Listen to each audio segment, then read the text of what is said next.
morning, good afternoon, good evening, good night, wherever you are, whichever part of the globe you are. Welcome to another episode of Speaking Out, Exposing Corruption and Incompetence. Today, Wednesday, the 5th day of April in the year 2023. Welcome. We are here. My colleague is already in the studio with me, Mr. Conway, and we are ready and raring to go. We are raring to go. You know the drill. Share the live. I noted that we have some first-time live viewers today. Welcome. And seeing that you're a first-time viewer, we have to let you know what the protocol is. Share the live. As soon as you come on, share to as many persons as you can. Just share. We already had, today we had a record number of persons lined up in on YouTube waiting. When I went live a few moments ago, we had what? We had 57 persons in the on YouTube waiting for the program to go live. 57. The earliest person, let me see, you'll see it a while ago, was here since 7:35 this morning, just waiting. It tells you how interested people find this program. So share the live. Let them know that we're on. We're ready to go. We are ready and raring to go. We have so much to tell you today. So much, every week, when we finish 1 week, sometimes things left over and so on. And then you started to put your thoughts together for the new week, and things just come. So many things happen, so many incidents of corruption to be exposed. And so that when we get here, we can tell you these things. Last week, what some of you said last week was Whining Wednesday. So I told them they tickle me. So I came out and I whine. I guess this Wednesday, today is not whining, might be the joking Wednesday, because I still have a lot of things to say. We still have a lot of things to say. And last week, again, we had a record length of the program. We ran for almost 3 hours. I have been telling you that we are not going to allow any time to restrain us from telling you what we have to tell you. We are not going to allow time. So last week, we went for almost 3 hours, and that is what we will do. We will tell you what you need to know. And you would recall too, on occasions, at least on 2 occasions, I've had a special program to deal with particular issue. I remember when Gail Teixeira came out and spewed a lot of crap, I had to respond to her. And then when we had the ruling from the Justice Prasad a couple of Fridays ago, we came out with a live as well. So we have the regular program on Wednesdays at 11, and we promise that if there are issues to be brought to your attention with some amount of urgency, I will do so. We will come on this live and let you know what is going on. So share the live and let people know that we are. I can very well anticipate, given the numbers, people can be hanging up out from the rafters, peeping through the window. Class full, almost full already. Well, it's full. But we say we gotta find some way. Even the class is filled, people gonna sit on each other's lap. Of course, not that people. If you know that you're weak down the leg side, we're not gonna encourage that behavior. But for normal people, maybe you take a little squeeze. What do you mean, the boss people that say, small up yourself. So we gotta encourage you to small up yourself so that class can have as many persons as is physically possible. We've already seen the numbers growing. So share the live. As I said, my colleague is here in the studio. He's ready and raring to go. In addition to sharing the live, I want to, from the outset, encourage you to go to YouTube, those of you who have not done so as yet, and subscribe to the page. In that way, the page becomes more popular. And while you're at it, you hit the notification button. And anytime we go live, just in case you tend to forget, you're going to get a notification that Speaking Out is live. So you can't miss it once you do that. Go to YouTube. The program is of the same name, Speaking Out, Exposing Corruption and Incompetence, and you will get that. You can also go to Facebook. The page is there on Facebook, and like the page so that you can get similar notifications. So yes. Well, let's go. Give praise and thanks. Last week, Wednesday, Whining Wednesday, I sang last week, and people had a lot of comments. People said, well, look, I sound like a karaoke man. Some people say, well, look, one man, Popo tell me it's a good thing to take up law enforcement because I guess he indicating that I don't have the voice to be a singer. I knew that, Popo. That is why I took up law enforcement. I made sure that I was very proficient at that. So yes, I sang last week. I sang. I sang. I sing again. I don't plan to sing again today. But share the life. And we would normally say, tell people this is the day that the Lord has made. Let's rejoice and be glad in it. We have to be thankful to be in the land of the living. Thankful. I see Dudley, there's a guy that say to smile up yourself. Guys, the minibus men, I guess they got it from the Jamaicans, but the guys are copycat people, West Indian in general. So yes, I'm very familiar with the minibus, and the guy is only the minibus talk. When you go into the bus, they want to pack it and tell you, smile up yourself, smile up yourself. So yes, Dudley, I'm aware of that. And somebody said they walk with their own folding chair. Viren say walk with the folding chair. You ain't missing this class. Yes, this is the day that the Lord has made. Let's rejoice and be glad in it. Let's say, let's give praise and thanks to being in the land of the living. We are in the land of the living, and we are fortunate. We are privileged to be given that opportunity to be here. We are privileged to be given that opportunity. And let me say, talking about the land of the living, I think by now a lot of people might know, if you don't, that here I'm talking about the death of the former Minister of Home Affairs, Stanley Moore, senior counsel. Stanley Moore was a Minister of Home Affairs who, when he came on, was emphasizing the less than lethal force. That, in other words, he said police should not be walking around the place with guns. And so he said the appropriate instrument to use was a baton. And he emphasized, and therefore people used to use baton. So we in the force at that time, a baton became known as SMS, Stanley Moore Special. So when the police in them days, you're falling for duty, and you're told to go and pick up your SMS. It's a baton, a Stanley Moore Special. Yes, the minister, and he was a senior counsel, a very renowned jurist. He was a judge, he was a lawyer around the Caribbean and elsewhere. So Mr. Moore passed away recently. I think he was 87, 88. Some people say 87. Some people say 88. May his soul rest in peace. Condolences to his son. Alex Moore, the magistrate, is his son. And he has other children as well. I remember when I was a young inspector at the TSU, there was a guy who was found sleeping at Mr. Moore's residence. Mr. Moore found him sleeping on duty. And he opened the car of Mr. Moore's wife, and he was sleeping in the car. So Mr. Moore reported him, and I was a responsibility to charge him. So I charged him for neglect of duty, failing to perform his duty with diligence.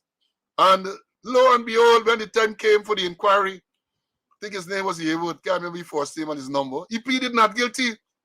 He pleaded not guilty to the charge, and therefore an arrangement was made. Mr. Lloyd Barker was the commissioner then, for us to for Mr. Moore to give evidence, the Minister of Home Affairs to give evidence in the matter. And Mr. Malcolm Walker, Assistant Superintendent, I think he was at the time, was the inquiring officer. And we moved on to Mr. Moore's office. Mr. Walker, the inquiring officer, me as the presenting officer or prosecutor, as some people will say, and the defaulter, the constable. And I will never, ever forget the evidence given by Mr. Moore. When Mr. Moore done give the evidence, there was absolutely no doubt that this man would have been convicted. And I don't have the time here to go through, but I almost remember the sequence that Mr. Moore laid out. So yes, and of course, he was convicted, and he lost the job. I don't think for that, but he was a worthless man. He lost the job sometime after. So yeah, Mr. Moore has passed. And then we have yesterday these things tend to slip us by. Yesterday was the death anniversary of the late Reverend Martin Luther King. He was assassinated on the 4th of April, 1968 in Memphis, Tennessee. So yesterday marked the 55th anniversary of his death, right? And then we had, moving away from, last night too, again, we had another road fatality. I read this morning that someone was killed outside a movie town. Some woman attempting to cross the road, and a minibus picked her up and that was the end. I understand she might be from my village, BV. I don't know who the person is. The name has not been revealed as yet. But condolences to all those the relatives of those persons who have passed away. And that is why I say we have to continue to give praise and thanks to the Almighty for allowing us to see another day. And then let's talk about birthdays. Recently, a man, and incidentally, when we come to the roll call, you will see a man who was here as #1 today celebrated a birthday recently. And I'm referring to none other than our good loyal supporter who is what is his name? Derek Chatty, belated birthday greetings, Chatty, belated birthday greetings to Chatty. And then yesterday, the was the birth anniversary of Brother UC Kwayana, 98 and going strong. 98, he still writes in the newspaper. We see letters from time to time. Brother UC was 98 years yesterday. And congratulations to Brother UC. Congratulations to Derek. And passing another milestone. And then yesterday was another historical day. The Donald Charles 34 comes of 34. And it reminds me, we spoke about Martin Luther King a while ago. It reminds me of his saying that he said the arc of the moral universe is long, but it bends toward justice. The arc of the moral universe is long, but it bends toward justice. In the United States, perhaps, not in Guyana. In Guyana, you get charges for fraud, you get charges for thieving law books and so on. The DPP can not press. So this thing that Dr. Martin Luther King said, perhaps it doesn't apply to Guyana, because people get charged in Guyana, and then when you come into government, you just discontinuing the charge and so on. So, but in the United States, they say the rule of law, which tells you that no one is above the law, no one. And then you have the presumption of innocence. So he is charged, and he's presumed innocent. He's given all the rights. He's gonna be able to examine witness, aid the evidence against him, at disclosure, you get all the evidence. That is the way the system should work. That is the way the system should work, not in Guyana. And you know why? Because Guyana is not a real place. As I think Martin Carter said, it's a civilized plantation. So that is why people can be accused of all manner of crimes, and rather than going through the process to vindicate themselves, they move to the get the DPP to discontinue this thing. And on the other hand, you have citizens being charged, approved by the DPP with absolutely no evidence. The High Court have said repeatedly, people going before them for murder, and at the end, the judges have to pronounce on the fact that there's never been any evidence against those persons. And what is even more worrying is that prosecutors agree. The prosecutors agree that there's never been any evidence. In the meanwhile, those persons would have spent 4 or 5 years in jail. We had a case of a Amerindian brother who spent, I think, 9 years on remand for murder when there was no evidence and all of that. So, again, I say it's not a real place. So in the States, the rule of law applies. So once you commit yourself, regardless of your standing, regardless of what money you get, you can you'll go through the process, but not in Guyana. Now let me do the roll call. That was a long introduction. Let me do the roll call is gonna be long, so y'all bear with me. The roll call is gonna be long. First man in the house, as I said, was Derek. Derek came in at 7:35, and then we had the next person, Isabella, 7:40. Then we had who next? Wayne from London, Wayne from, or at least in the UK. Wayne came in at 7:42. And then another stalwart, Vibort, my friend, old police Vibort came in at 7:43. Then we had Cecile next at 7:43 as well. Lynette came in, and Lynette from London, she says. She came in, welcome Lynette, at 7:46. We have ex-Sergeant Rabindranath. Rabindranath came to class very early at 7:54 this morning. Then we have Evelina, I think it is pronounced, came in at 8 o'clock. Lyndon came in, and Lyndon is from New Jersey. He came in at 8:02. And then another regular, Yulandaya, came in at 8:10. Then we had Francis came to class next at 8:11. And then we had our good friend Jakey. Jakey came into class at 8:13. Everett came in after at 8:19. Then we had John from Clarksville, not a regular. He don't miss any class. Clarksville came in at 8:38. Aileen came in at 8:39.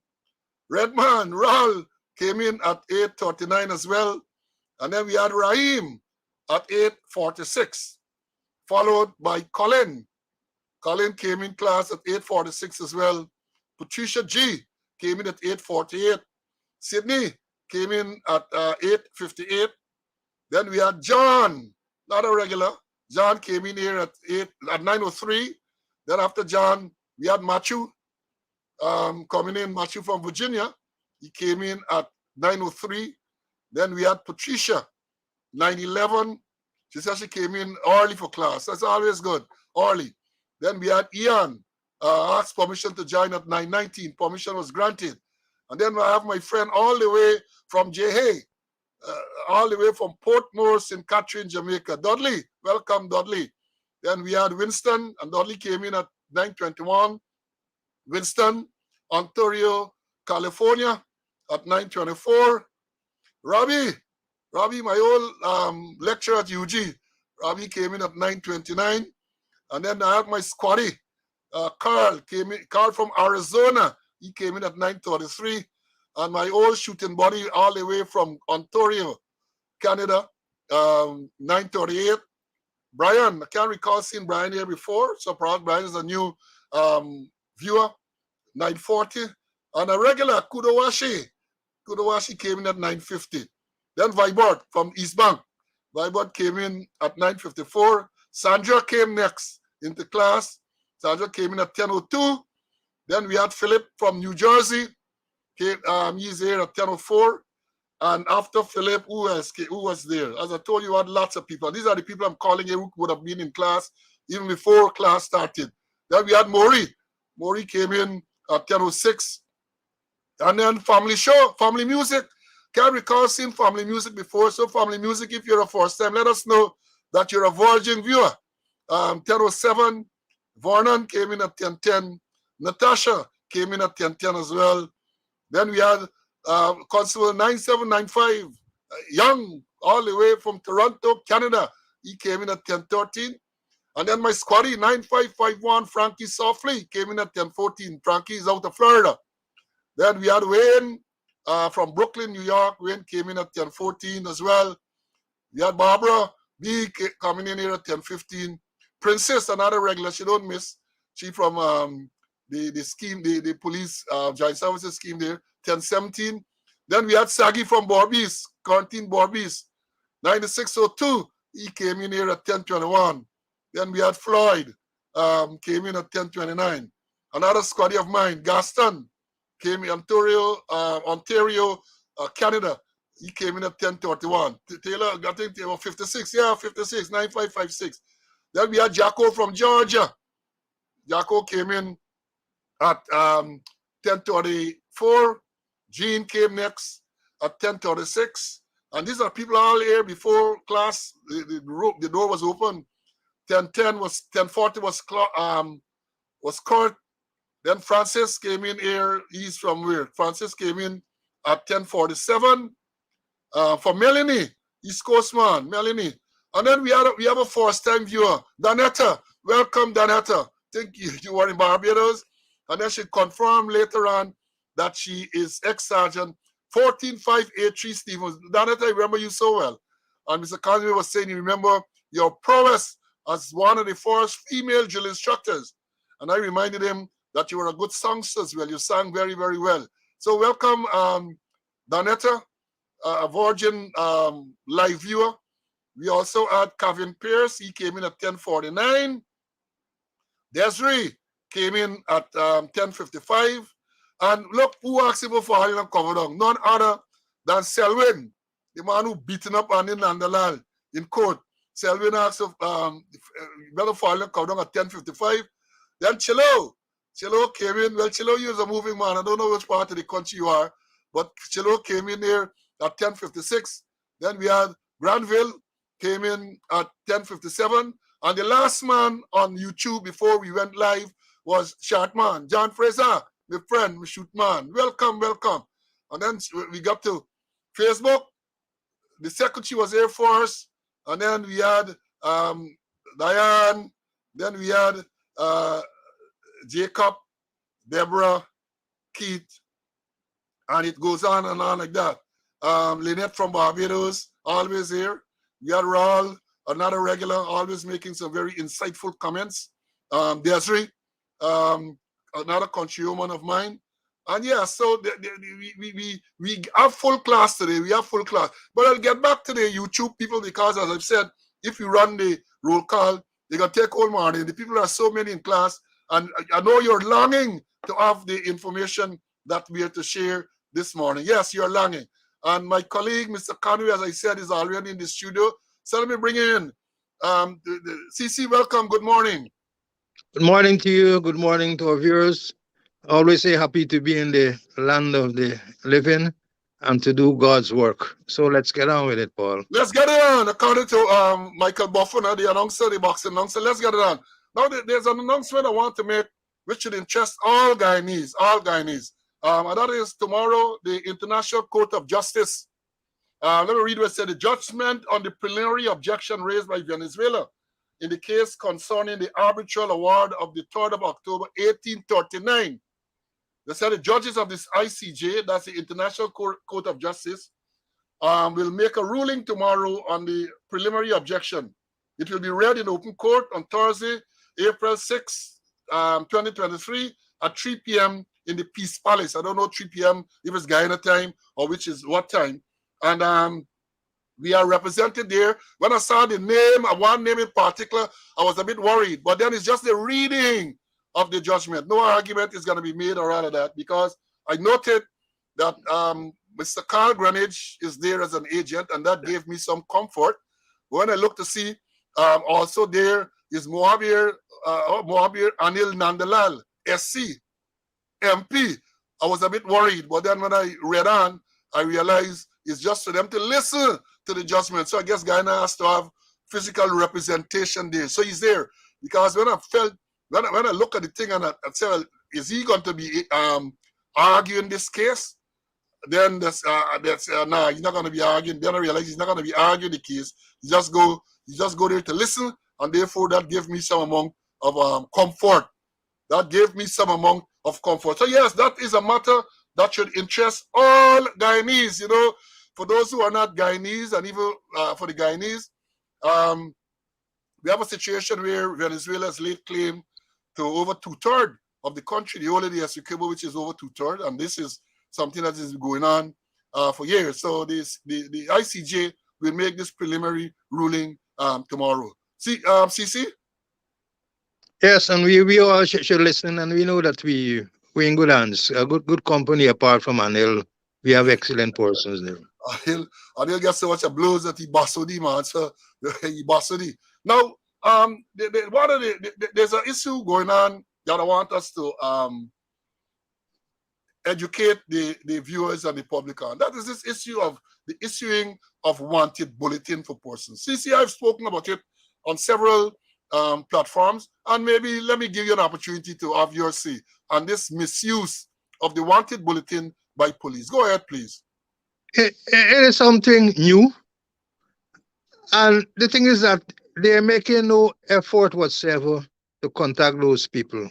They got the names, they get the address, they know where they're living, they know their whereabouts, and they're making no effort whatsoever to contact. And all they do is issuing a wanted bulletin for those persons.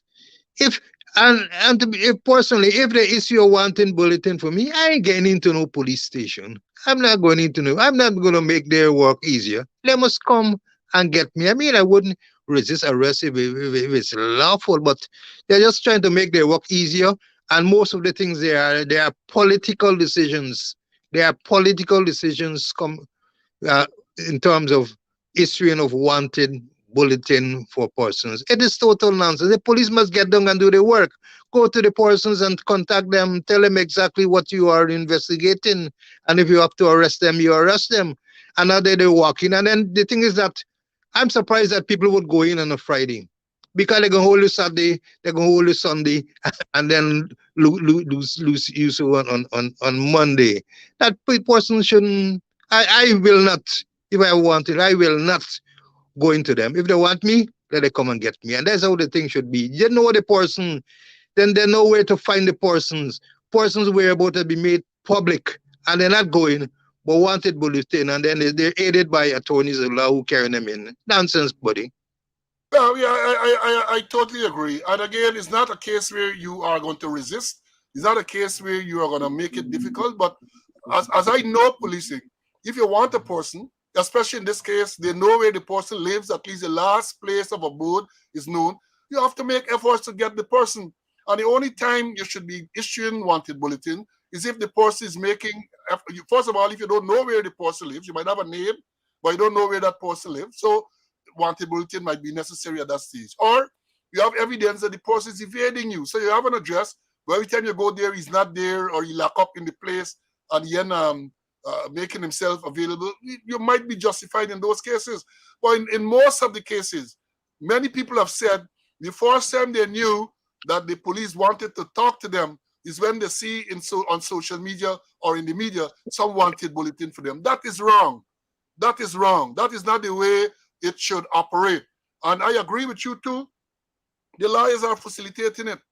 But you know, people have said the Bascom, Dion Bascom had indicated that when you see a picture in the paper in drug-related matters, as they did to him, and a wanted bulletin issue big in the paper, people have said that you got to be careful because that might be a precursor to harm being done to you. So I can very well understand that when that happens, people decide, hey, may I want the police come and beat me up. I don't want the police come and shoot me, claiming that I resist. So therefore, let me go in. Because remember, Boston was lying in his bed when he was shot and killed. And then the first release from the Lakeside is that he attempted to take away the firearm from a police. So these things are real. So I could very well understand the concern of some people and the fear, and decide to turn himself in. But in this case with Ogunsi, the man turned himself in. And I have said, and I repeat it here, I am no Obia man, if viewers recall, but there was a dog whistle, similar to a dog whistle that was sounded in the case of the former Minister Winston Jordan. In that case, the Vice President and the Attorney General made public statements that they were disappointed in SOCU for not initiating criminal action against former ministers. And I said then on a TV program that if I were a betting man, I will bet big, I would wager big, that before long, SOCU would have found something for Mr. Jordan. And so said, so done. And when the wanted bulletin came out against Takumo Gunsi, I made a similar statement that, look, the fact that this dog whistle, because in this case, the president made a statement, the attorney general, president talk about treason, and outside the thing they talk about in relation to the statement made by Ogunsi. And I say, well, similarly, I know how the system works. The dog whistle has been sounded. The dogs will hear the whistle, and he's going to be arrested. So I was not surprised when last Thursday a wanted bulletin was issued for him. I am not surprised. As I said, and as I posted, y'all don't ask me to borrow me crystal ball. I made, Selwyn is here, I told Selwyn, since in the Police Service Commission time in 2021, when they were trying to dismantle the Police Service Commission, I told him, having received the second showcase letter from Mark Phillips, the Prime Minister, that they are going to dismantle the Police Service Commission. He said, no, the condition precedent, you know, these liars like to use fancy words. I said, well, hey, they are going to do so, condition precedent or constitution or not, that is what they are going to do. And they did so. So when I called him to tell him that I received the letter, he said, buddy, like you're no Obi man. I said, no, me are no Obi man. So y'all don't come to me, especially all these women here to tell me if the husband is a good man or if they're getting blue, or don't come me and no Obi man. I just seen certain patterns having based on my experience. So because if I were Obi man, all them lotto and all them type of thing, I would have win. I would have been them type of Obeah people who punishing on the poor. What kind of Obeah man you could be, and you're suffering or you're struggling. You're seeing the right thing. So, well, you can pick up the pattern. And so Ogunsi was, let me deal with this other part. Because up to yesterday, people were asking me about this shackling business. This is the man who turned himself into the police. They published a wanted bulletin on Thursday. He turns himself in with his lawyers on Friday. Obviously, he's no flight risk. If you're flight risk, when the time wanted bulletin issue, you would have run and hide. No, he turns himself in. He's kept in custody over the weekend. And that is a modus. I mean, and in the notification for the program today, I said we're going to talk about bail. And we're going to talk about bail. The circumstances under which bail should be granted and who can grant bail. We're going to talk about that in a little while. So the shackleless man who turned himself in and took him to court. I know yesterday, and everybody's charged for, writing up these things, because when I want to talk with authority. They charge him for attempt to incite hostility or ill will against a section of the public on the grounds of the race by words spoken by him, contrary to section 2.3 of the Racial Hostility Act. And here they laugh when I research the act, because these are not things that you know. Again, the police refuse bail. He goes to court on Monday, shackled, and the magistrate and the prosecutor, I understand based on what the law is saying, first of all, is referred to as a male Negro. In the year 2023, they are referring to someone with African background as a Negro. They're referring to him as a male Negro. I think the lawyer had to object. The lawyer said you have to object to that characterization. And more than that, the prosecutor, according to what the lawyer is saying, the prosecutor is asking for bail to be refused on the grounds of the seriousness of the matter and the fact that other investigation is ongoing. But here, when this man talking about seriousness, the man goes to court. He pleads not guilty, and the only reason he can plea is because the matter is a summary matter. Let me educate people here, man. Let me educate. It's a summary matter. In other words, the matter will be determined at the magistrate court. If it were a serious matter, then he would not have been made to plea. The magistrate would have read the charge to him and said the charge is indictable. You are not required to plea. But he pleads to the charge, which means the matter is a summary charge. And here's what the section says. Section 3. They say any person, and this is in relation to the punishment. In relation to the punishment, they say any person guilty of an offense under this section shall be liable on summary conviction to a fine of $65,000 or to imprisonment for 2 years. So the prosecutor making nice that this thing is a serious matter, but it's a summary matter. $65,000 is the maximum fine and 2 years imprisonment. So how serious can that be? These people are jokes, How serious can that be? A summary charge. How serious? Right? $65,000, 2 years imprisonment. And the next issue that we want to talk about, and I'm bringing CC to deal with it. Sometimes, as I said, when I'm whining or when I'm joking, sometimes I don't want to stop. The music just control my blood, right? So the next thing is this 72 hours issue, which is being abused. 72 hours being abused. There is no law in Guyana which says a person in custody must be kept for 72 hours. Understand this clearly. There is no law in Guyana which says that a person having been arrested must be kept for 72 hours. What the law is, that the person should not be kept or shall not be kept for more than 72 hours without the approval of a court. So therefore, from the time the person is arrested, that person, depending on the nature of the charge, and I can show you the standing order just now, man. I ain't talking while, right? The person can be sent on bail. You got a man who turns himself in, as in the case of Ogunsi and many others. They're not no flight risk. So why not put them on bail? Why not put them on bail? So this 72 hours is being abused, and I think It has to be challenged. There must be some justification for wanting to keep a man there all the time. And then you have the man in custody for 3 days. And then when you go to court, you say, oh, you should not be granted bail because you have ongoing investigation. This allegation is said to have been made weeks ago.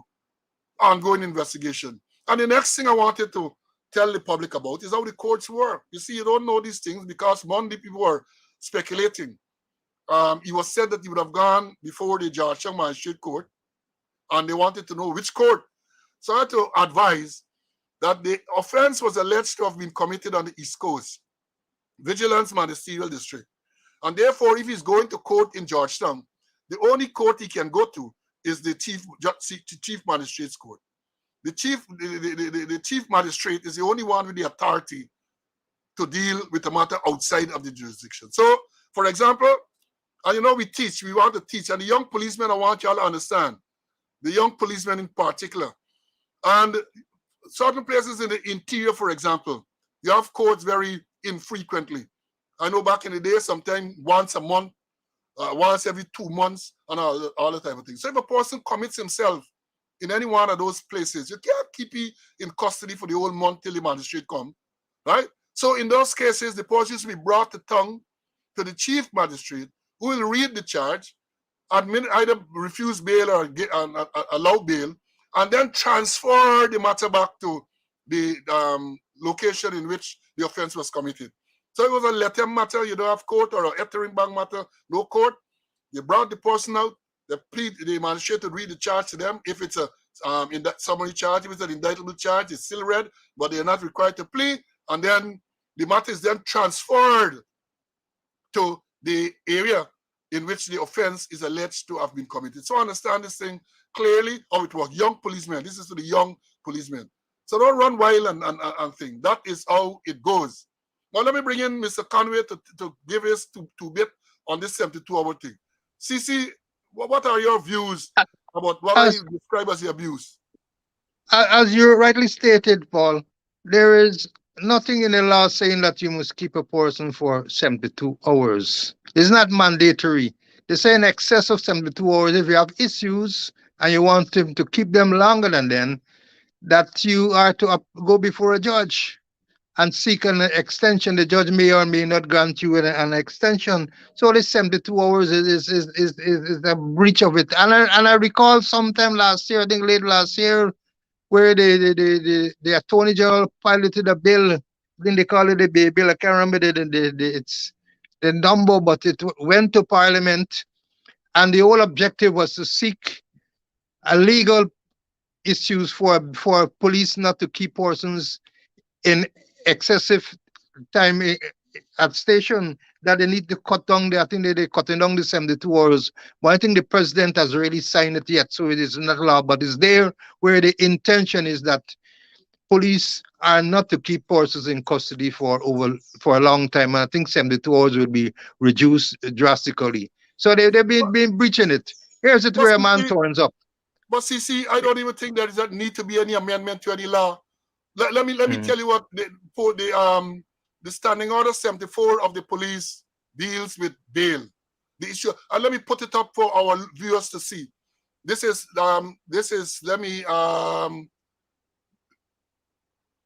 no, I put up the wrong thing. Let me remove this one. Let me put up standing order 74. All right, read this, and folks, I am putting it up here so that you can see what the standing order says. And let me read it. Let's go along with it. Today is teaching day, right? They say that the police are charged with the obligation of initiating action for granting bail at the very earliest opportunity after arrest. And I highlighted the part in red here. Such initiating action must not, under any circumstances, be left to some agency outside the force. The underlying principle involving the granting of bail is nothing less than the liberty of the subject, and that's a cardinal principle on which the whole concept of justice is based. That is the police standing order.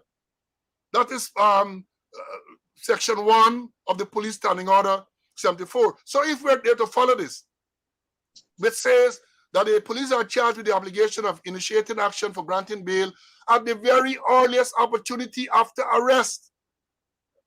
The very earliest opportunity after arrest. And then let me read the next paragraph 2, and then we're going to discuss it further. Paragraph 2 says, to retain in custody a moment longer than that is absolutely necessary, any person charged with an offense, other than an offense concerning which there is a complete prohibition as to the grant of bail, such as treason, misprision of treason, treason felony, or murder, is a grievous violation of this cardinal principle. Everything that can be done must be done to make easy bail can be granted. The standing order is clear. It is clear that there's absolutely no need for you to keep a person there for 72 hours. But it is used as punishment. And it is used selectively as punishment. And that is what I want to think. CZ, your comment on this, please. Yeah, Paul. Yeah, your comment on this standing order 74 on the grant of bail. All right. I agree with it, but I want to say, I want to read also the law, the Police Act, Chapter 1601, Section 20 talks about bail of person arrested without a warrant. And let me read the Section 20. It's not Conway saying so or Pastor saying so or the police standing order saying so. It's the Police Act, Chapter 1601. And let me read it. Section 20. When a person is arrested without a warrant, he shall be taken before a magistrate as soon as practicable after he is taken into custody, providing that any member of the force for the time being in charge of a police station may inquire in the case, and A, except when the case appears to such member of the force to be of a serious nature, may release such person upon him upon his entering into a recognizance with or without surety for a reasonable amount to appear before a magistrate at the time, date, and place mentioned in the recognizance, or B, if it appears to such member of the force that such inquiry cannot be completed with forthwith, he may release such person on his entering into a recognizance with or without surety for a reasonable amount to appear at such station and at such time as are mentioned in the recognizance, unless he's previously received notice in writing from the officer in charge of the police station and his attendance is not required, and any such bond may be enforced if if it were a recognizance conditional for the appearance of the said person before a magistrate. So the saying is, in essence, that as soon as practicable, you must send either you charge the person as you're saying, go before a magistrate, or if you cannot complete your investigation time, you send him away on recognizance for him to appear at the station at a certain time and so time and date as the case may be. So this thing is that the operative word is as soon as practicable. And also, it's saying that the person for the time being in charge of the police station, it means to say that no constable or little traffic man walk up the road and say, policeman from bail, or a little CID man say, policeman from bail. Is the person in charge of the station, and we teaching it, the person in charge of the station is responsible for sending the person bail. And there are some points when I used to use as a investigator, as a station sergeant, as a sub-division officer, as a prosecutor, and as a commander in terms of points to be considered before granting bail. And let me give you some. One, you look at the weight of evidence. Two, you look at the status of the accused. Three, you ask the question, will the granting of bail defeat the ends of justice? Will the prisoner attend court or return to station? Possibility of absconding, and gravity and nature of the charge. And those were the guiding principles. And I used to be guided by the Constitution and my conscience in terms of granting bail. So it's not a willy-nilly thing that you grant bail. You need to follow the principles, and bail should not be a punishment. Well, right, and as you said, the person in charge of the station, but you can tell us, maybe CC, tell us now about the experience you had when you were arrested on the 19th of May with that trumped up charge. Tell them to let the viewers know. You see, we are exposing corruption. Let them know what was your experience on that day. Well, I know the case is before the court and certain things I can't say, so I refrain from certain things. But Nandalal was in the social media giving his version of what we did, which is complete fabrication and total distortion of facts. But let me make the point. I was in office when Deputy Superintendent Harvey, a man who has no experience in terms of investigation, But he was from a Sikwa, I gotta describe him with a special, he's not a regular yes, member of the yes. force. Oh yes, a special. He retired and he was brought back. So therefore he's a member of the special constabulary. You need to make that point very clear. Yes, I agree. He had no real experience in investigating matters. Perhaps he was in the construction section and maybe they put him at Soko so that he can maybe construct evidence. Anyway, let me get to the point.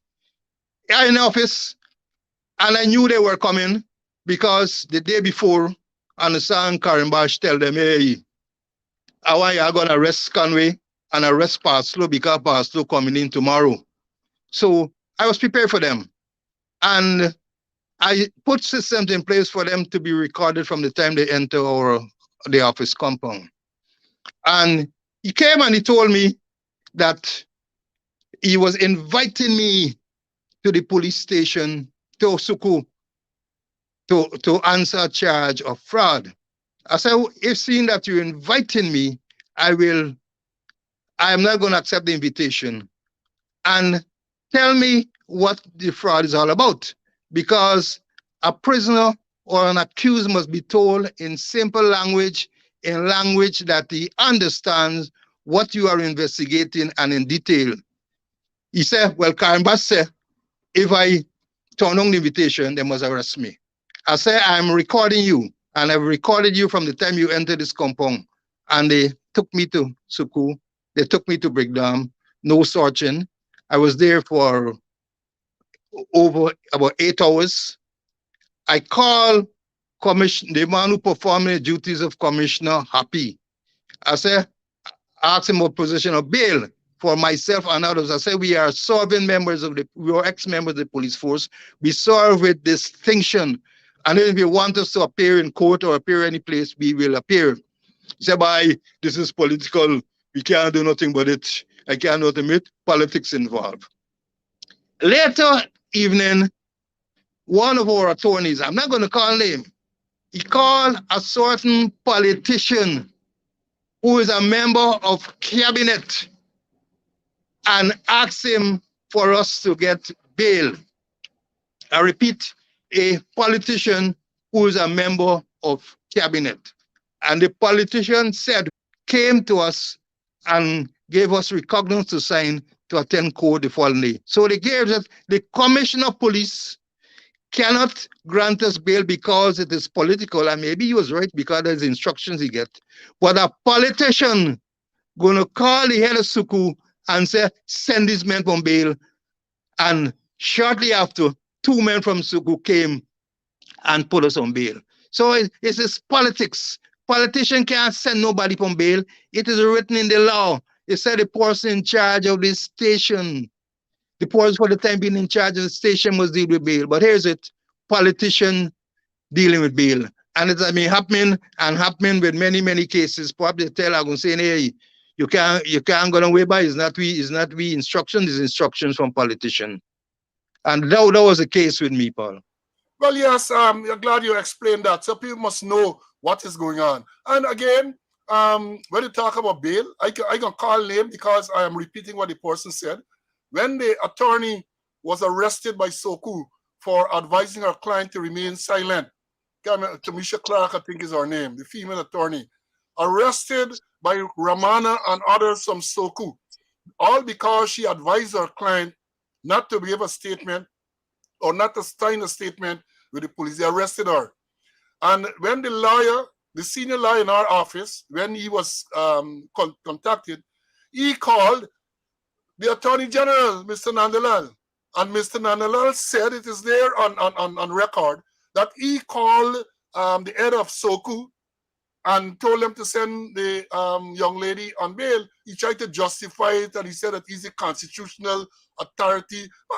The man did not call the commissioner of police, did not call the minister of affairs. He called, that is what he said, the attorney general, and the attorney general said that he instructed that the person should, or instructed or advised, whatever, but it was his intervention that caused the lawyer to go on bail. So yeah, we have the evidence there. We have the evidence in your case, the man who is performing the functions as Commissioner RP.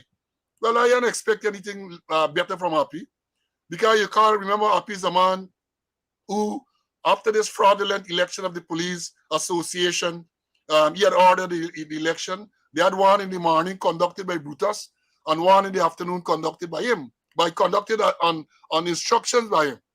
And when he learned that there were 2 meetings and 2 elections, he wrote to them to say that both elections are null and void and ordered that new elections be held. That is one day. The very next day, the man changed his mind. He write and say that they must accept the result of the first election. So I don't expect anything better from Nigeria P. But I just want people to know that this thing about bail, how political this thing has become. The police has become a political force.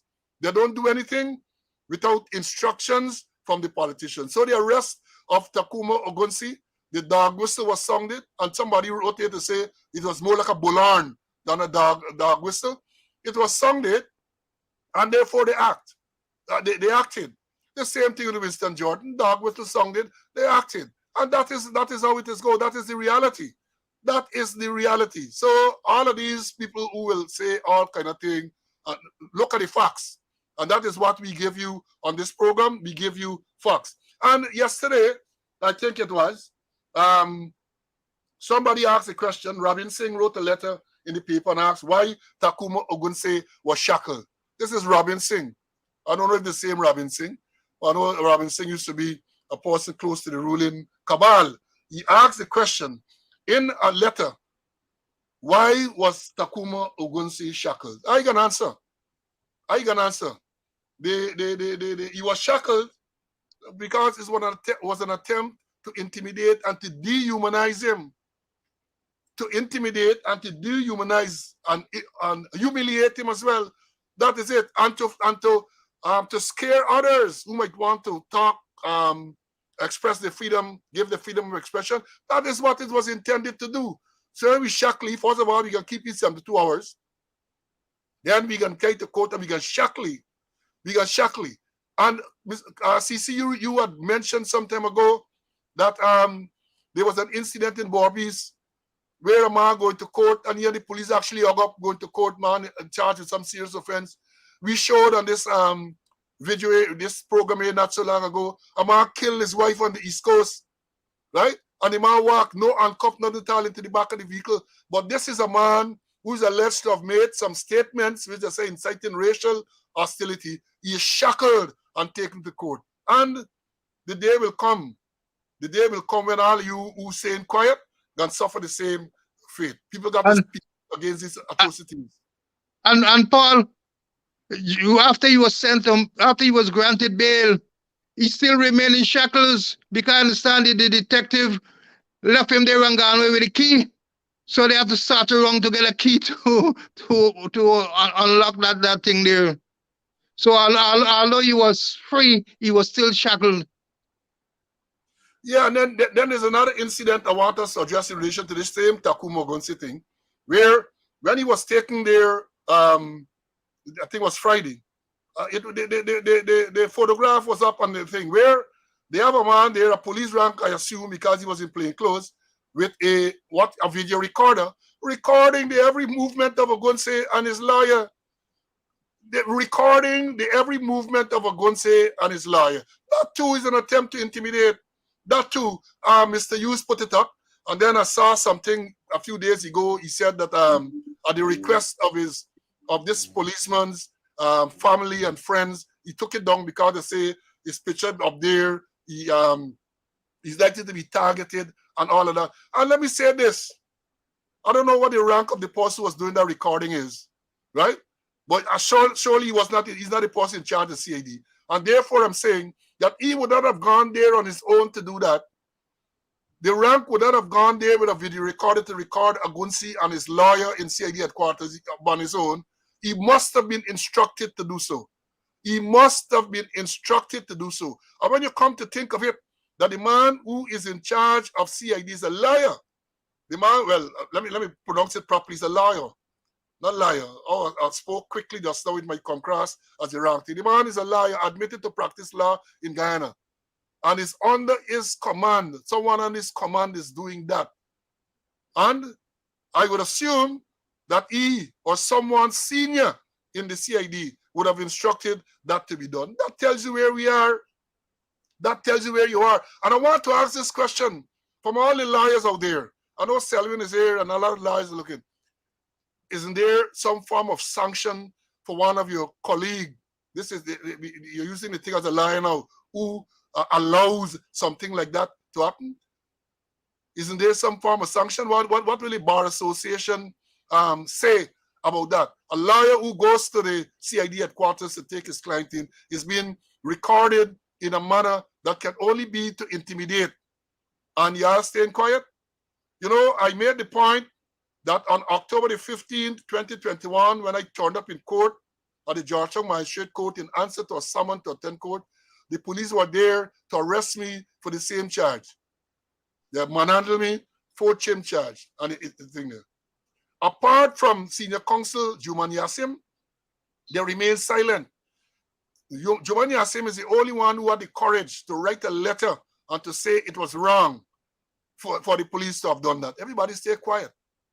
Then you had Tamika Clark being arrested by the police at SOCU for advising her client to remain silent. They came out and they demonstrated briefly, and then they ducked back in. Y'all continue to allow these things and not make your voice heard, your day will surely come. The day will come where you're going to suffer the same fate, because in my mind, it's a total breakdown in the rule of law, where police, we get into the stage where perhaps it's a police state. A police state. So you can shackle a man under those circumstances, you can video record a liar and his client under those circumstances, and you can arrest a liar under those circumstances, and barely a murmur. A little noise, and then it died down very quickly. Your day gonna come. Your day will come. Your day will come. Stay quiet. Yes, CC, your take. Yeah, I agree. They continue to breach it with impunity and not a murmur. The lawyers, they remain quiet. And as you mentioned, maybe they will come. Perhaps that is a time when maybe something might really happen, might trigger something. Yeah, let me continue to share the live. Continue to share the live. Adi Mark, welcome. Adi saying here, and put up Adi saying some of the policemen and women forget that once a police, twice a civilian. The Sister Triforce is here. Welcome. Who else? Dorette is here. Barbara is here as well. Barbara B. I don't know if I mentioned her before, but we have a lot of people on Facebook. Rhonda is a regular. Rhonda is here. Imran made some murderous remarks against African people. Police are already thinking. That's true. I saw the tape. The tape is there. Nothing happens. They then Cheryl is saying they was disappointed because he got bail, but the bail is the order of the court. You got to carry the order of the court, right? So yeah, we have a lot of people here. Carlson. Yeah. Welcome to all these people. Andrew Griffith is here with us. Who more? Regular Carol. Welcome, Carol. Carol is here with us as well. What if Ann is here? Because Ann has abused me, so I don't call your name, right? And we get so many persons are here with us this morning. I got to shout out to some of them. Heather is always a regular. She's here. The welcome. Up he was spineless. No more they treated him in such a manner. I've been using him enough. He can out on the plantation now. Yeah, I agree. I agree with you. I agree with you.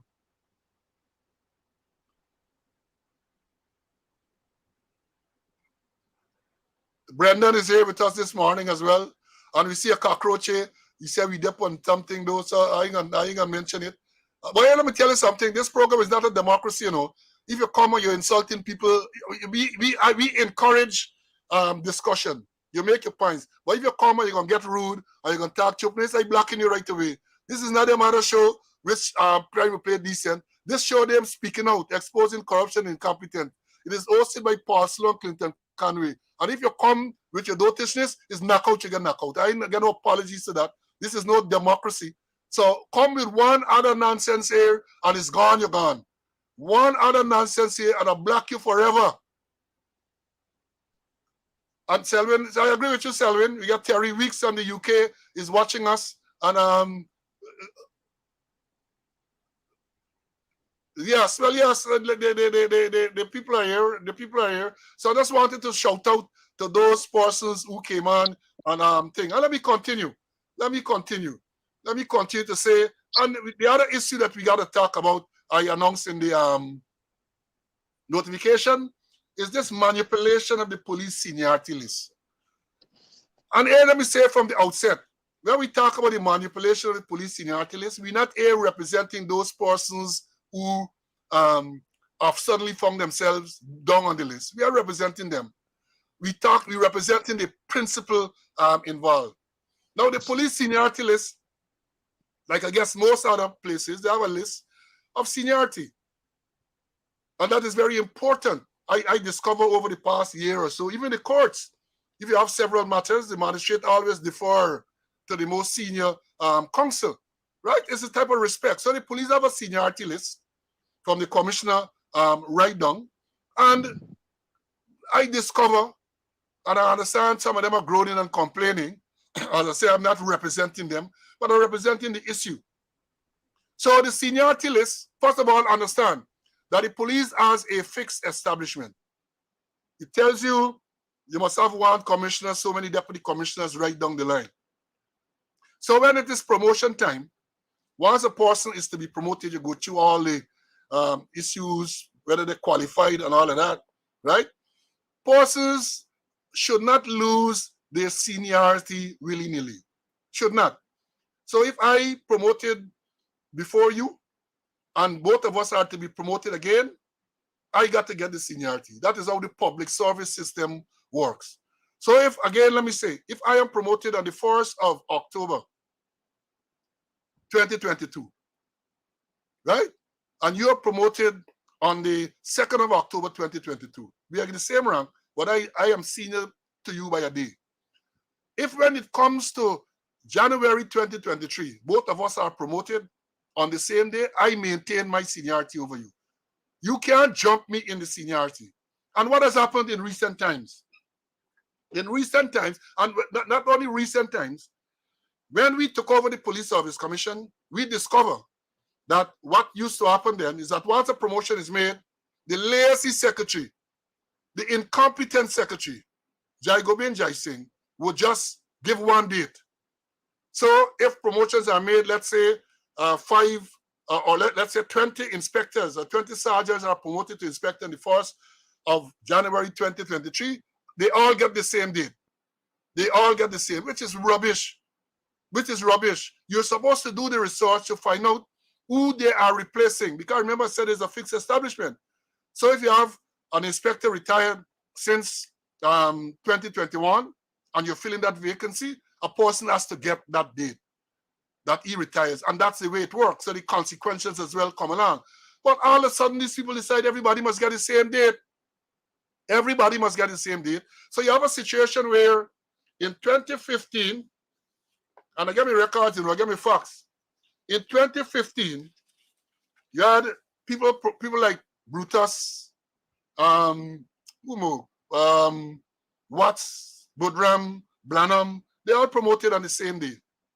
2015, I think it was January 4th, 2015. But in that arrangement, Watts was a senior man, followed by Budram, followed by Blanham, followed by Brutus, and it went on like that. Now, with this last corrupted promotion that they made on July the 2nd, 2022, Brutus now senior to everybody. Brutus is now senior to all those people. Let me tell you the order, and I got the government order. When the thing came out, the Brutus is now number one from that list of promotion, followed by Karim Bash, a man who been way down at number 9 or 10 in the seniority list of at that level when they were senior superintendents. So the list that they provided, and this is the secretary with the government order, and it is there in the official gazette. So there's not nobody leaked nothing to you. It's there in the official gazette.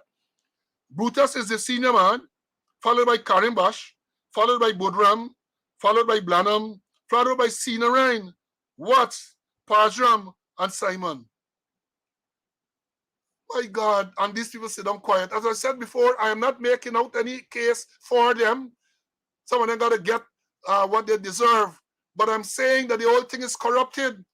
The whole thing is corrupted, and that should not be allowed because we are speaking out against corruption. There is no way Brutus and Karim Bash can be senior to Watts, Blanham, and Budram. No way. There is no way Sinarine can be senior to Simon and Pajram and all of those people. Something is definitely wrong. Corruption in the system. And air this part too. Because I remember at the Police Service Commission, when this was brought to the Secretary's attention about the ranking of persons, he said, well, he didn't know that. He didn't know. So that if persons have the same rank, they list how they are listed, that determines seniority. So all of them are assistant commissioners. So the fact that you have Brutus as one, you're saying that Brutus is senior to Karim Bash, who's number 2, and Karim Bash is senior to Blanham, who's number 3, and Blanham is senior to, Karim Bash is senior to Budram, who's number 3, Budram is senior to Blanham, who's number 4, and so on and so forth. That is wrong. That is wrong. And here, let me tell you, the Constitution speaks to seniority with people in the same rank. And I'll read facts again. I like get the facts. Article 211.6. Article 211.6 says, in this article, references to the office of Deputy Commissioner of Police are references to the office, however style, that ranks next in the police force after the office of Commissioner of Police. And then it goes on to say, and this is the important part, provided that there may be more than one office of Deputy Commissioner of Police, and that if there are more than one such office, the holders thereof shall rank among themselves according to the dates of their respective appointments. Then I read again, Article 211.6. And I remember when I brought that to the attention of the Secretary, Jagobin Jai Singh, he said he didn't know. And look at it. Promotions in 2018 and 2019 that were made by the commission that I chaired. We took time to make sure that people got their seniority. We make sure that the dates that were provided were consistent with when persons retired, when persons left the job, when persons died, and so on. Because people need to get their correct date, because getting your correct date impacts on your emoluments. You get your little back pay. It impacts on your superannuation benefit. It is a serious thing. But the Secretary General is alleged to have said he put in the one date because police then want back. Police then deserve no back pay. That is what he said. Police then deserve back pay. Yet still, when they made the promotion in 2022 last year, July, man get since 2018, 2019, all them dates, people get all of those dates for get back pay. So Animal Farm, some are equal, so all are equal, but some are more equal than others. This is a serious thing. And again, I want to emphasize, I am not advocating on behalf of those persons who are suddenly superseded, the likes of Budram and Watts and Blanham. That is their business. But I'm talking about the principle involved. And I like to come, and as we said, we teach on this program. And I know enough of them going to say, well, they didn't know that. They're going to go to the minister going to say, well, he didn't know. But those things need to be corrected. Those things, because those persons now are going to be affected for the remainder of the career. Well, unless they just bring back and supersede, which should not be the thing.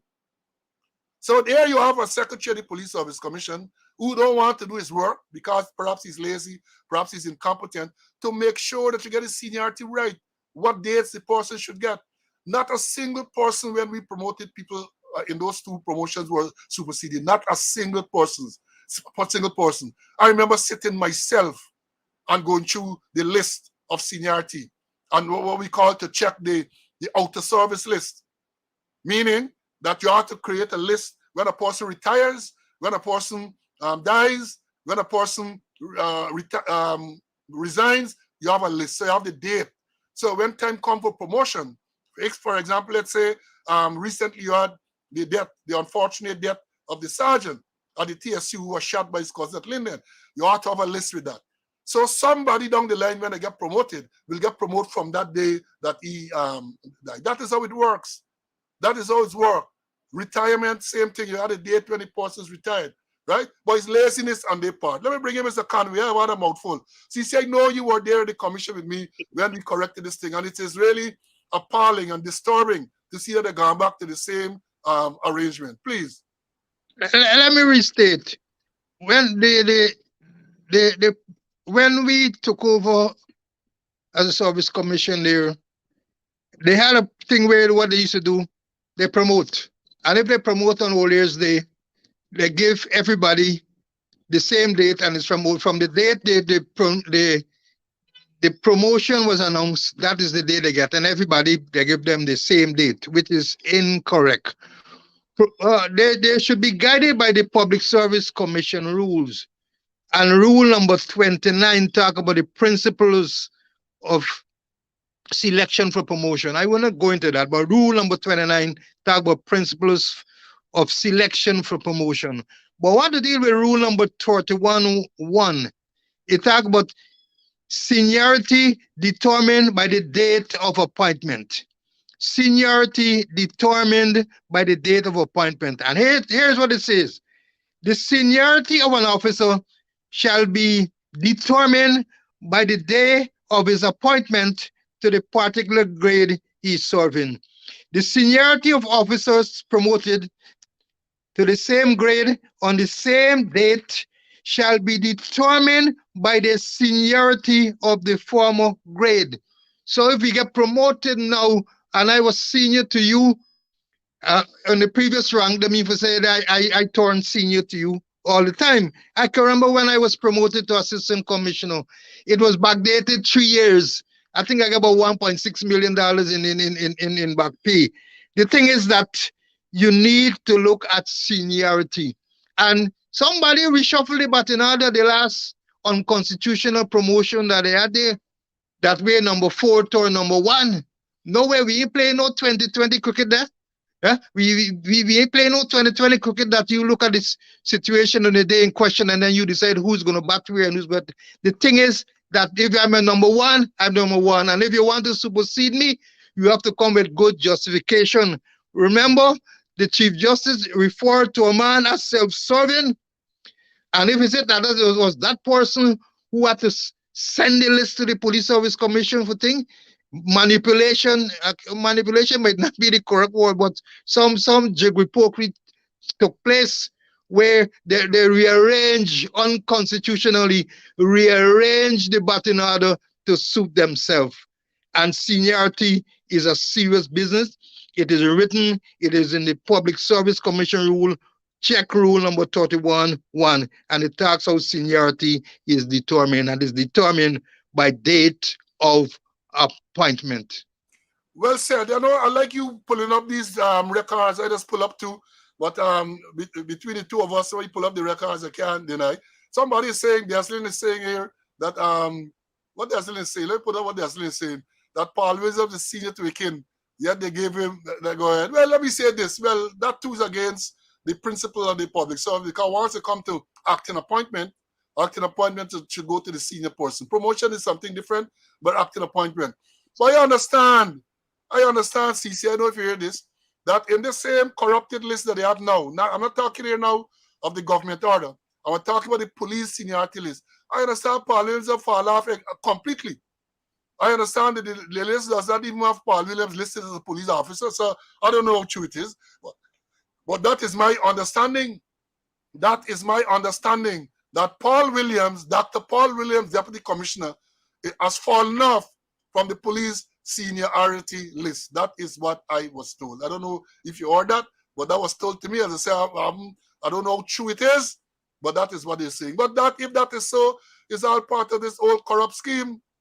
Is all part of this old corrupt scheme. You know, everything these people do is corrupted. Everything they do is corruption. Sometimes the corruption is because they don't know better, they lack the knowledge. Sometimes it's corruption because they're just self-serving. As you rightly pointed out, they are self-serving, and the Chief Justice so said. And if you check the dictionary, when you talk about self-serving, you talk about looking into his interest above any other interest. You talk about being corrupt, all of that is what self-serving is. So, yeah, and let me move on. No, Let don't me move move. on yet. Well, yeah, Don't go move. ahead, go ahead, go ahead. Don't move on. Don't move on yet. You talk about fixed establishment, and they had recently 29 civilian. They brought and made them sergeant as prosecutors and install them in the Guyana police force when the establishment didn't call for that, because they done what you call the boss establishment. They have more sergeants than the establishment alone. And lo and behold, 29 intruders in the Guyana police force. And the coppers they are disappointed, but they can't come out and talk. But then they're grumbling because they're blocking the promotions of hardworking person, and they bring the friends and the families and the favorites, 29 of them, and install them in the Guyana police force. So they need to look at that also. Well, yeah, because it's the same thing President Jack Dio did when Green was commissioner, when he ordered and said they must get 50 cadet officers. So they scraped the barrel, got 50 persons to go to the army and train as cadet officers. And then they came back into the system now, and it stagnated the inspectors, because then after cadet officer, the next rank is assistant superintendent. And the inspectors now, who had a legitimate expectation based on their qualification and all of that, to be promoted to assistant superintendent, vacancies weren't there. So the cadet officers who came in, Jagdio cadet, we used to call them, and it's the same thing happening now, because if you bring in 29 sergeants, it means that 29 corporals who are expecting to be promoted cannot be promoted, right? And that is some of the problems you have. And the Attorney General Nandalal talk about demoralizing the force and all that. People are demoralized. That was in reference to this. The people taking the police office commission to court. But he didn't say that they took it and they lost. Brutus and others, they took the commission to court and they lost. He don't mention the part. All he mentioned is that took the commission to court. And that too is dishonesty. Because if you're going to talk about the matter, talk about it in entirety. They did take the commission to court. But tell us what the Chief Justice found, that they're self-serving and they had no justification really. But he don't say that. Now, Cecil, let me move on. Yeah. And as I talk about the Attorney General here, let me segue you into this part where, the case of the police, Paul Slow versus all of them with this suspension of the Police Service Commission. Justice Gino Prasad handed down his decision on the 24th, 2 Fridays ago. Right? The very night, the Attorney General went on NCN, there's a government network, and he talked a lot of crap. That's the other thing. In other words, he's saying that the judge wrong and he right. This man is a sufferer for blows. The amount of licks this man getting, he must be sadistic. He get licks. Let me recount them in this particular issue. When the matter was filed in July of 2021, I think it was the 19th of July 2021, he then approached a court, what they call an interlocutory part of it, to challenge the naming of the president in this application. So the president can't be named because the president enjoys immunity. The court agreed with him. So 1 victory for Nandalal, 0 for Commissioner Paul Slow. He immediately then made an application for the matter to be struck out on the grounds that the life of the commission had come to an end. He lost that. The judge ruled that the matter must be maintained, and Paul Slow will be substituted in the place instead of the Police Service Commission. So 1 for Nandalal, 1 for slow. He appealed the judge's decision to the full court. He lost that. So 1 to Nandalal, 2 to slow. He sought approval or the leave of the full court to appeal the matter to the appeal court. He lost that. 1 to Nandalal, 3 to slow. Right? He then decided that when I applied to leave the country after being charged, he himself appeared and opposed my leaving the country. He lost that. So 1 to Nandalal, 4 to slow. On a second occasion, I approached the court. He again objected. He lost that. So 1 to Nandalal, 5 to slow. Right? Then it got to the stage with this coming back to this service commission matter.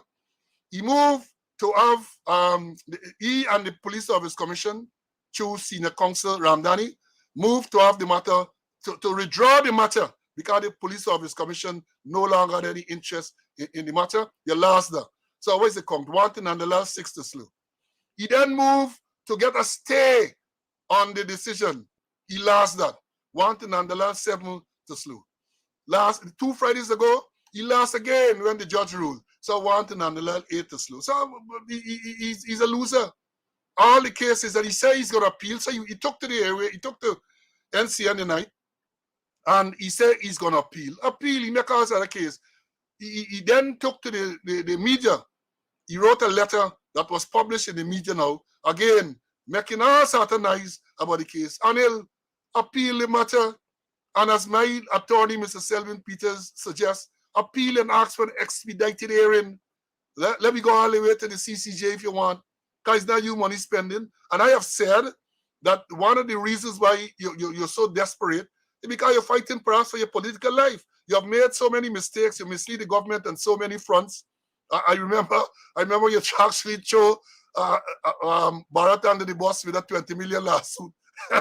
You see, people don't remember this thing. And then Ferguson sue Jagdeo for defamation, and Jagdeo and Anil Nandala for representing, and he demanded even put in no representation. So when the default judgment was granted, then he running all over the place.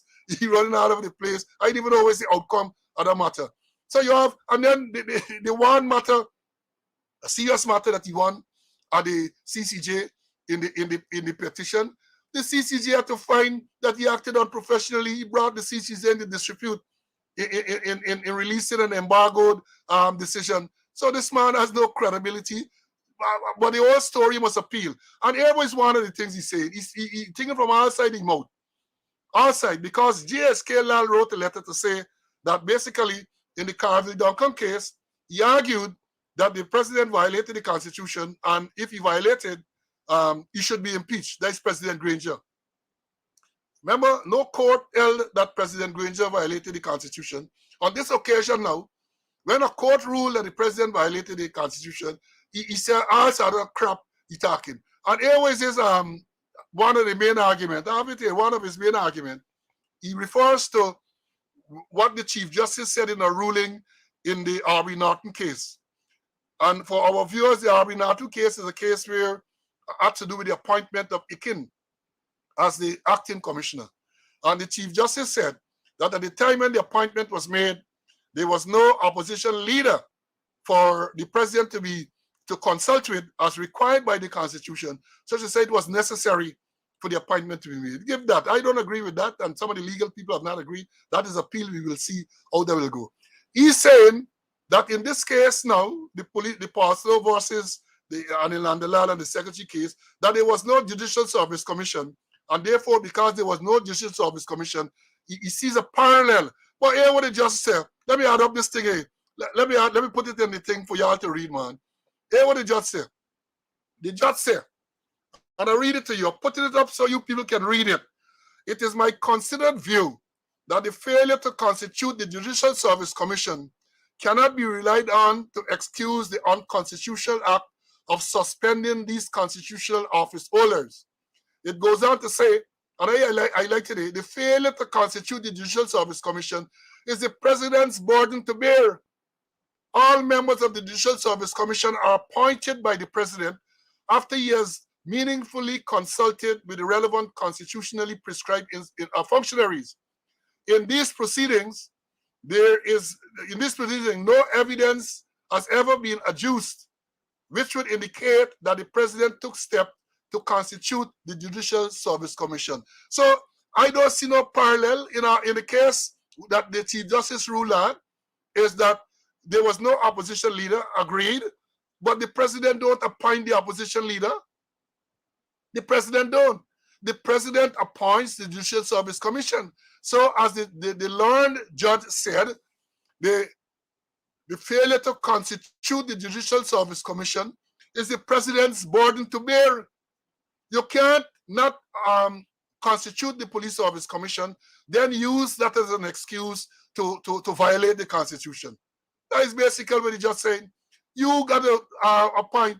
You have got to appoint. So if you're an appointer, you can then come to make nice and say, oh, there was no Judicial Commission. Yes, there was no Judicial Service Commission, but it was your fault. And Anil Nandalal, on the same night, that is the night of the 24th of last month when they dropped the rule, he admitted that the president missed a step. He admitted that the president missed a step. And the step that was missed is a fatal step, because the Constitution says that you must, before anything can be done, the Judicial Service Commission has appointed a tribunal. And the tribunal will have given me the opportunity to express and to get the right to be heard. Oh, come on, man. The man is a senior counsel. No, he's Anil Nandalal, SC, MP. Right? Again, he's Attorney General Anil Nandalal, SC, MP. Right? There's a gap. There's a gap somewhere there. So Mr. Conway, come in, man. Come in. Come in and text over this batting, man. The bowling suite. Text over the batting, man. Yeah. I heard him. Isn't anybody say that Nandalal said? I heard him mention that the president missed a step. And how could you miss a constitutional step? How can you do that? It is fatal. And let me just go into a little analytic storm. I remember in 1968, Bob Beamon in Mexico City, the Olympics, he jumped out of the pit. He shattered the world record for the long jump, 8.9 meters, 29.2 feet. That record stood for 23 years until I think Mike Pommel broke it. So that was a legal jump. This jump that the president jumped was a no jump. The red flag was there, and it is Nandalal that pushed him, and he went with breakneck speed. He moved faster than Usain Bolt. He jumped over the steps, but it's a no jump. And here's what Justice Gino Prasad said. His action was unlawful, ultra vires Article 225 of the Constitution, arbitrary, unreasonable, the violation of the suspended chairman and commissioners' constitutional rights to the protection of law and due process of the law, null, void, and of no legal effect. So here is it. The Attorney General mentioning that the president missed a step, a constitutional step. He pushed the president to go breakneck speed, faster than Usain Bolt. And isn't that, Paul, isn't there an offense somewhere in the law about misbehavior in public office, giving the president wrong advice, misbehavior in public office? Let's see what will happen. Yeah, let's see what will happen. Let's see what will happen. Let's see, because I think the whole thing is that based on Anil Nandalal's argument, the fact that the president has been found to be in violation of the Constitution by a code, this is what the judge said. And the article he referenced in his letter some time ago, Article 94, which says that if the president violates the Constitution, he can be impeached. So I guess that is why he's jumping around and making a lot of noise. But Anil, all you're doing, you're kicking the thing down the road. When you appeal, because we are confident that, look, you're going to lose the appeal as you have lost so many other cases. We are confident of that. So go ahead, man. Go ahead. And again, as I said, the sad thing is this taxpayers' money gonna be. Now, let me somebody had asked me again, about this Mark Phillips thing. You know, you mentioned about these violations. And Mark Phillips, the Prime Minister, when they had this effort to demonize and to criminalize the Police Service Commission, they tried to paint a picture that the commission that I chaired, which included Mr. Conway and others, was so rogue. That is a word that Anil Nandalal used. So rogue that the president was compelled to act, tried to bring in the doctrine of necessity, and the judge tore that apart. Mark Phillips is made to sign an affidavit. Once again, the thing, this is why he think and swear. Mark Phillips swear to an affidavit, right? And then hear what he says in this part of the affidavit. I said that on the 16th of February, I had a meeting with the president at which he tried to get some people promoted. On the 16th of February, 16th of September, I might have said February, this is wrong, 16th of September 2020. They hear what Mark Phillips swear, an affidavit drafted by the Attorney General to say, the meeting, no meeting was requested. Look at one. No meeting was requested, arranged, or took place with Mr. Paul Slow, whether through an intermediary or otherwise, as alleged in paragraph 22. Then he said, well, let me, that is what he said. Mark Phillips swore to an affidavit to say that this meeting that I said I had with the president on the 16th of September 2020 never took place. What should the president say? The president, I don't know if you could see it, but the president admitted in a press release on the night of May the 31st, on 3 occasions, the president admitted that this meeting took place. Of course, he disputed the contents or the facts surrounding the meeting. And Mark Phillips swore to an affidavit to say that no such meeting took place. And based on the little knowledge I get and a thing in, I am saying, and the little reading that I've done, that amongst the perjury. Because if you sign to and swear to an affidavit and it turned out to be a lie, that is perjury. So, as I said, this is no done as you like. No done as you like. Mark Phillips, I sure Mark Phillips perhaps, maybe he can claim ignorance. Say he was given something to sign and he signed it without reading it. He can say that. Let me see how far that defense will go. But this is Mark Phillips, the Prime Minister. People refer to him as all kind of names, you know, all kind of names. And you're only confirming that those names are appropriate. He's only confirming. He signs his affidavit to say that the meeting that I said that I had with the president, no such meeting took place. So always the allegation is an outrageous allegation. And the president himself acknowledged that the meeting took place on 3 occasions in the press release issued on May the 31st, 2021. So we will see where that will go. We will see that where that will go. CC, you need to, let me add CC to the stream. See anything on that? Yeah, but let me just backtrack. I didn't mention this one, but this was here the Attorney General. He mentioned when he was ranting and raging that Friday night. He used a word. He said the president has supreme executive authority. Supreme executive authority.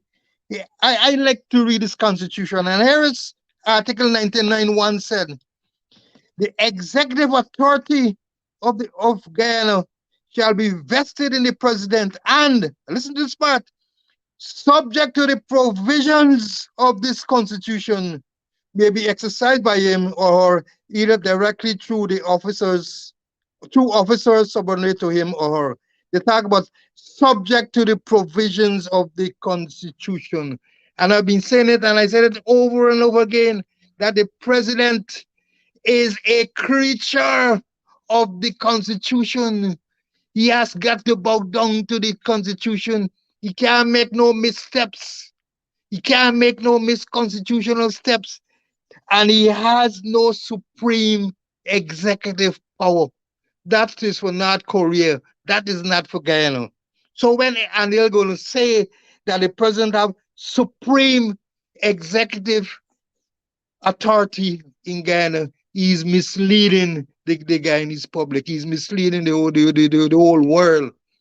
The president does not have supreme executive authority subject to the provision of the Constitution. And the judge did say that, the judge say he doesn't have unfettered authority. The judge in the No, ruling in this case a couple of Fridays ago said the same thing.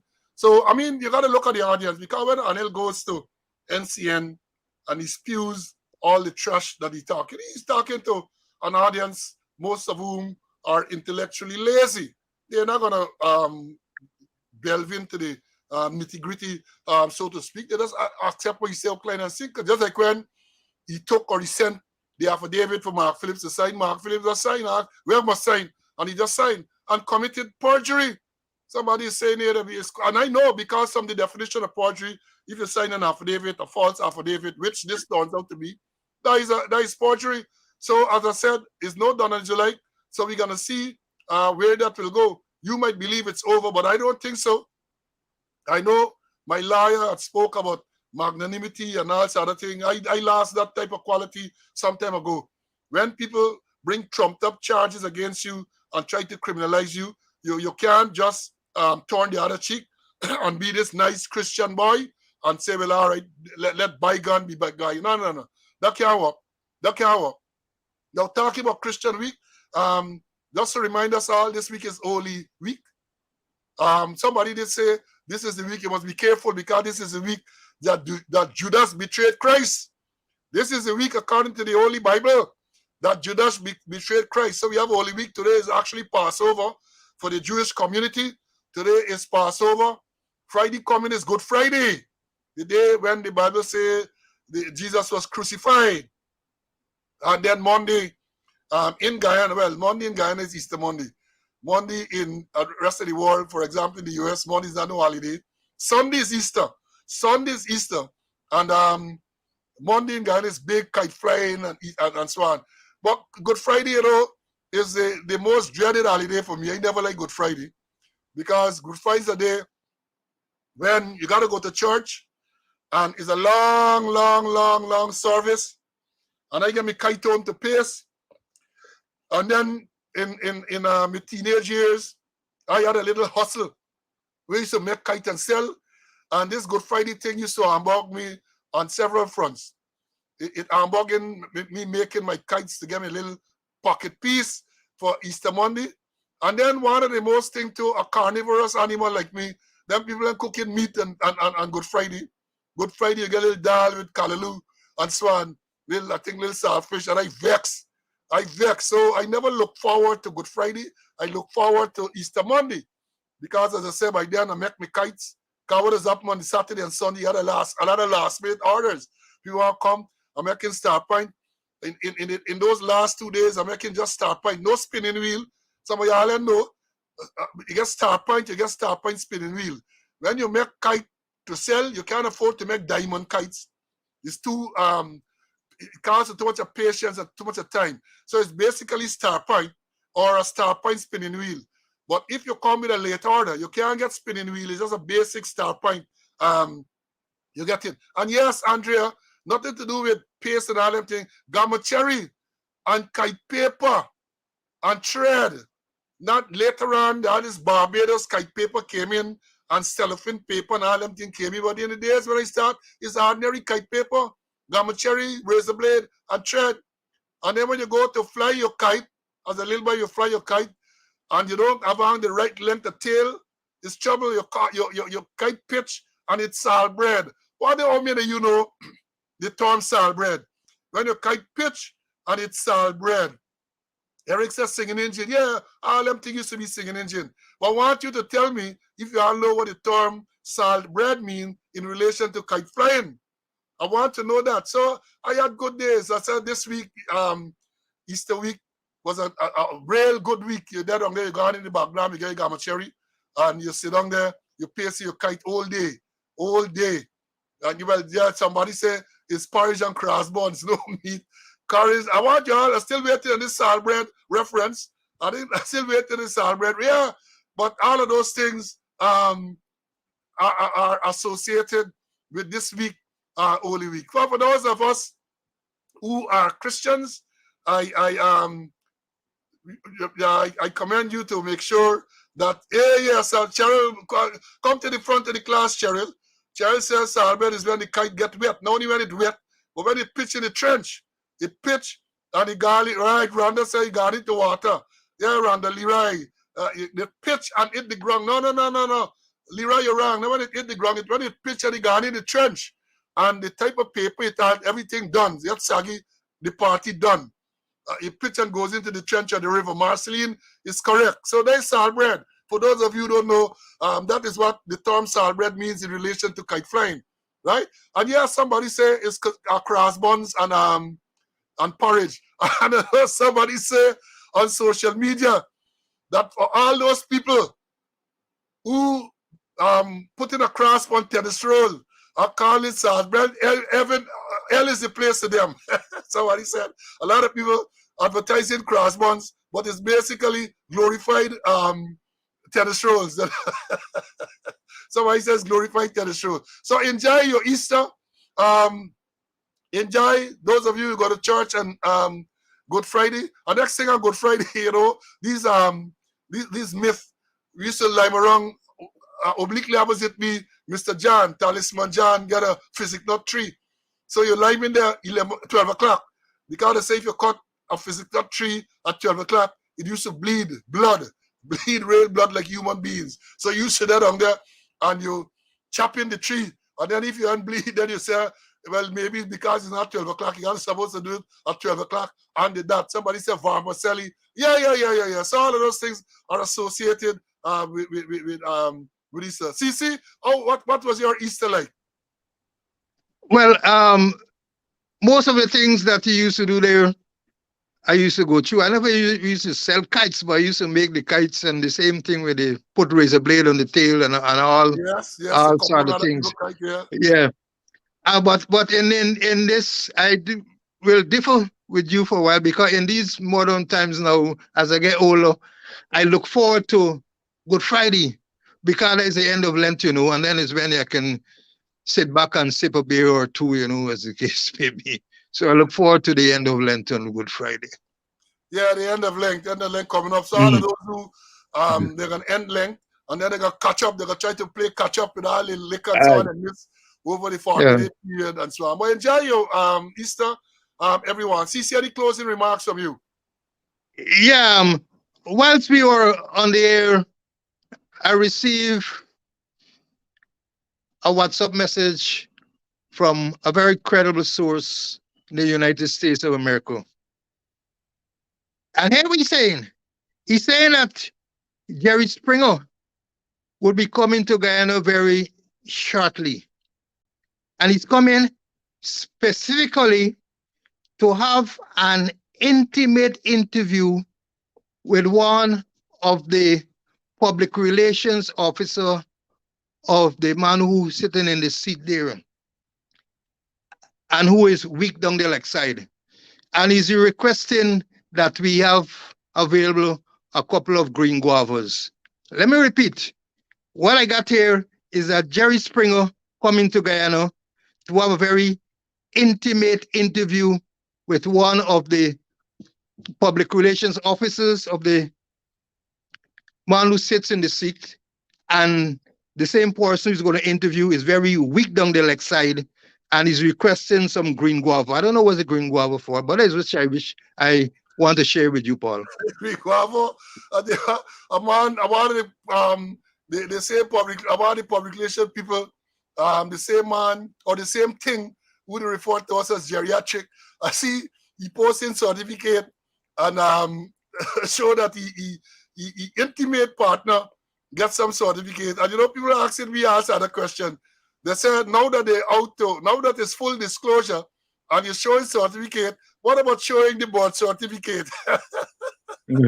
Some people asking me, you wicked, what about showing the birth certificate? Then the next man telling me, say, how can a man who can't even string up the sentences together get that type of let's have them type of thing. I say, well, they got 4G all. And then somebody say, well, he can say that he get them to certificate because it's the same way a man can say he get PhD from a non-existent university. But these people, an ordinary on this page and so on, and people who communicate with me, Some people saying that now that there is full disclosure and you want to show certificate, let me see the board certificate that people have been asking for so long, but you're very selective in what you disclose. So when Jerry Springer come, perhaps you got to bring Moray as well to get them type of disclosure to say that the certificate is not yours. Yes, CC, any closing? That's all, and I want to wish all the viewers a happy Easter. Be safe, and remember that there's a God. Yes, thank you, my brother. Thank you, folks. This is the end of today's program. As you know, we would say enjoy. I would normally tell you too about the COVID. COVID's still around, you know. COVID is still around, so take all precaution, especially at this time. Easter month is a big thing in Guyana, you know.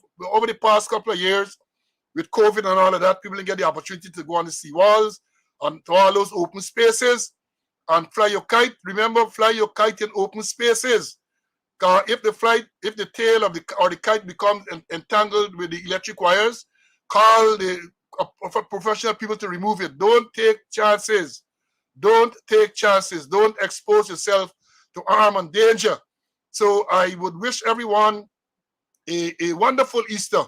Fly your kite, have your picnics, and all of that. But do it safe. And remember, COVID is real. So until next Wednesday at 11 o'clock, when we reach again, it's goodbye for now.